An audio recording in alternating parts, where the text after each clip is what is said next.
Oi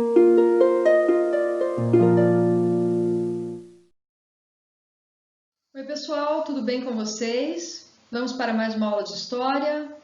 A aula de hoje inicio sempre com a correção da atividade da aula anterior. Na aula passada eu pedi para vocês realizarem as atividades da página 60 do livro didático. Aqui eu deixo sugestões de respostas da questão 26, 27 e 28. Na aula de hoje nós vamos continuar falando sobre a Era Napoleônica, que iniciamos na aula passada. Nossa habilidade vai ser entender o processo histórico da constituição do Império de Napoleão, as características e impactos dessa era napoleônica ao mundo ocidental. Na aula passada nós vimos, após o fim da Revolução Francesa, o golpe do 18 de Brumário, como que o Napoleão chegou ao poder e ele se tornando imperador. A partir dessa aula nós vamos ver o império dele, como que foi o Império de Napoleão. Esse conteúdo inicia na página 61 do livro didático de vocês. Se ainda no governo consulado, que a gente viu na aula anterior, o governo napoleônico ele se caracteriza pela implantação daquelas reformas, de várias reformas e modificações, no Império, então, ele vai desenvolver um projeto expansionista, bastante audacioso. Então, ele vai querer expandir os territórios da França para outros países. Para realizar isso, ele vai empreender diversas campanhas militares. Então, ele vai invadir outros países em busca de expansão do Império Francês. Esse período nós também chamamos esses conflitos, de guerras napoleônicas, pois foram motivadas justamente pelo imperador Napoleão Bonaparte. Napoleão ele queria esses conflitos porque ele acreditava que com esses conflitos ele estaria assim libertando, toda a Europa do absolutismo monárquico.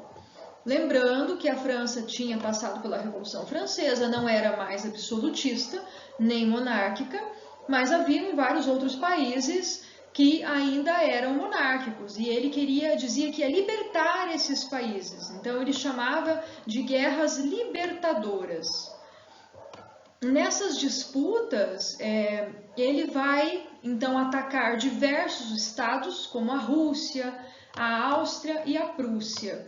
E em um processo expansionista que não era só o uso do poder militar. Então ele invadia, tinha a questão do poder militar, mas ele também buscava negociar e tinha várias estratégias para dominar determinado estado após a conquista do mesmo. Então ele conquistava militarmente, mas depois ele tinha outros meios de dominação, que era por meios de negociações e estratégias. Então, quando ele ganhava, ele negociava com as elites locais, que já tinham, após se renderem a ele.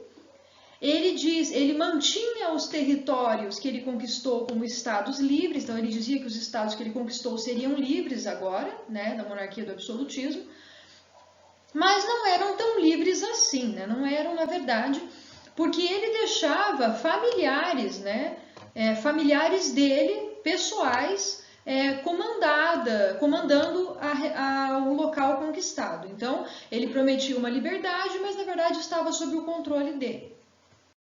Aqui nesse mapa, ele retrata os territórios do Império de Napoleão em 1812. Aqui dá para perceber como ele conseguiu expandir esse Império francês em territórios. Inicialmente aqui, é quase um amarelinho com bege, está o Império Francês ainda em 1789, ainda na Revolução Francesa. Então seria esse território aqui. Até 1812, já anexados por Napoleão, como vocês podem ver, estão estes outros territórios aqui. E vamos ter os aliados da França também nesse processo. Então vejam quantos territórios Napoleão anexou, os aliados da França e os inimigos, tá? Então aqui é bem perceptível o quanto Napoleão expandiu, o Império Francês até o ano de 1812. Essas conquistas de Napoleão, essas invasões e conquistas prometendo libertação, não deixaram a Inglaterra feliz, A Inglaterra vai ficar muito insatisfeita porque a Inglaterra ela era um país que garantia todo o monopólio sobre o comércio de produtos manufaturados. A Inglaterra tinha uma poderosa frota naval e um poder econômico gigantesco no período. E esse avanço da França vai ameaçar o poderio econômico inglês, né? Então, os ingleses vão procurar alternativas para tentar conter essa expansão do Império Francês.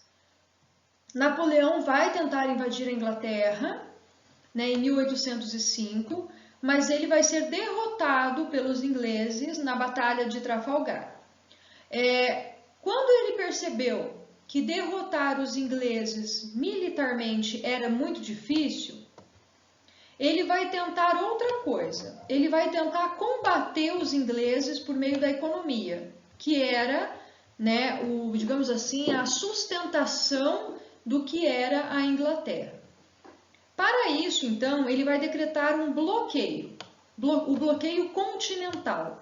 Ele lança esse decreto no dia 21 de novembro de 1806. O bloqueio continental, ele funcionaria da seguinte forma. Ele pediu o fechamento dos portos, então os países europeus iam fechar os seus portos para o comércio com a Inglaterra.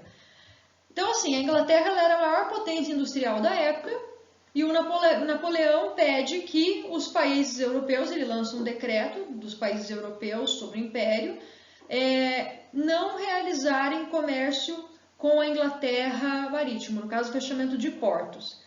Como a Inglaterra tinha uma poderosa frota naval e um poder econômico gigantesco, isso vai acertar os ingleses em cheio. Um exemplo aqui de um país que também foi muito afetado foi Portugal. Portugal mantinha estreitas relações, né, com a Inglaterra e não aderiu ao bloqueio.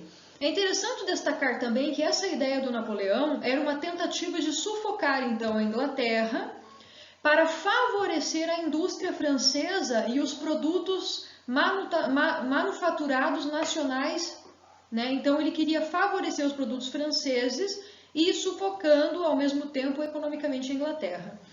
Portugal, então, que mantinha essa relação estreita com a Inglaterra, vai ser prejudicado e isso vai ocasionar, quando Portugal não adere ao bloqueio, isso vai ocasionar na invasão, né, o território português vai ser invadido e a família portuguesa vai fugir para o Brasil, que é um conteúdo que nós vamos estudar mais para frente, que foi no ano de 1808, quando ocorre a chegada, a instauração da família real aqui no Brasil. Como Portugal, então, não aceita, né, ou não segue o bloqueio continental, em 1807, Napoleão vai invadir a Península Ibérica, e o que vai, então, também resultar no declínio do Império da Espanha, do Império Espanhol, e, consequentemente, com os impérios caindo nesse mesmo período, nós vamos ter vários pedidos e processos de independência de colônias que antes ficavam na América. Então, os europeus tinham várias colônias na América e vendo que esses reinos estão perecendo e deixando de existir, essas colônias desses reinos na América vão querer se tornar independentes. Percebam então que Napoleão invade a Península Ibérica em 1807 e a fuga da família real para o Brasil em 1808. Então, foi um processo bem rápido. Nesse período também, a Inglaterra vai continuar ascendendo apesar das dificuldades e vai se tornar um importante império ao longo de todo o século XIX, importante destacar isso. A França acaba se envolvendo por conta de Napoleão em várias guerras e o Império de Napoleão ele vai se enfraquecendo aos poucos. Também nós vamos ter a questão da Rússia, que decidiu que não ia mais cumprir o bloqueio continental de Napoleão, a Rússia também que já vai ser uma inimiga, né, da França, e vai fazer com que Napoleão invada a Rússia no ano de 1812, o que foi uma decisão bem infeliz para a França. A guerra na Rússia foi muito difícil por conta do rigoroso inverno, os soldados não estavam preparados para enfrentar aquela situação, as táticas de guerra utilizadas na Rússia favoreceram a derrota da França, porque as produções agrícolas, né, os russos queimaram as produções agrícolas, deixando os franceses sem qualquer provisão, sem alimentação adequada para as batalhas. Aqui uma imagem do exército francês enfrentando o rigoroso inverno na Rússia. também coloquei uma imagem que vai representar a rendição da Espanha, né, a Napoleão Bonaparte, após ele ter invadido a Península Ibérica. Aqui é uma charge de 1805, que retrata, né, o primeiro-ministro da Inglaterra e o Napoleão Bonaparte, portanto, representando a rivalidade entre a Inglaterra e a França, como se eles estivessem dividindo o mundo, disputando o mundo entre eles, cortando o mundo como se fosse um bolo. E sobre a aula de hoje, como proposta de atividade, eu peço que vocês realizem as atividades da página 62 do livro didático de vocês. Bons estudos aí, pessoal! Até a nossa próxima aula!